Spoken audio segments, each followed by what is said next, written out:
Today, a new phase of Colombia's humanitarian response in Venezuela begins. After the search and rescue efforts, our efforts will focus on strengthening health care and humanitarian assistance for the affected communities.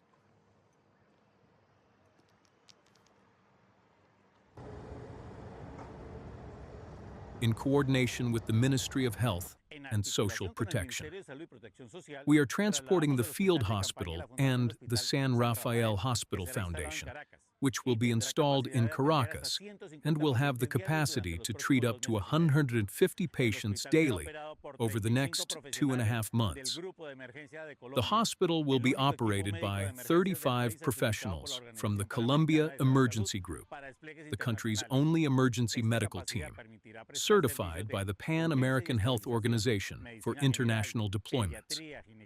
This capacity will make it possible to provide emergency and stabilization services, general medicine, pediatrics, gynecology, ultrasound, obstetrics, clinical laboratory services, psychological care, medication distribution, and patient referral and counter-referral processes. EMTs, emergency medical teams, play an important role after a catastrophe or a major emergency like the one in Venezuela, because they are the ones who will provide medical care to the population left without referrals in the local health system.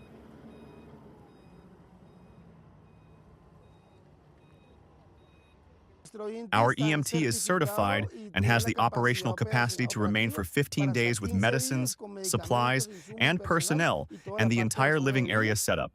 But we are making the effort to stay there for 2 months.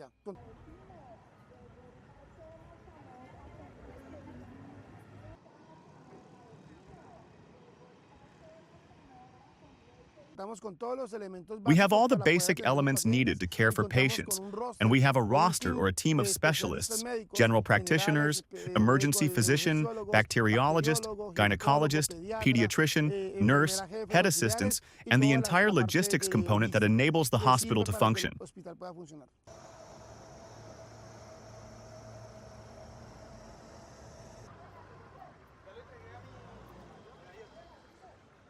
As part of this mission, the UNGRD, National Unit for Disaster Risk Management, is providing 12 hospital beds to equip the hospital. In addition, we are transporting more than 1,000 bags for the dignified handling of corpses, donated by the Attorney General's office, and more than 5,000 face masks provided by private individuals. In this operation, the national government continues its response in Venezuela, with specialized capacities for medical care for the affected population.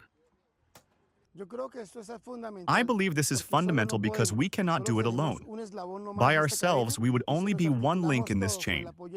And if we all coordinate with the support of the government, the network, and other institutions that have also contributed, we can bring excellent healthcare to those communities that need it so much.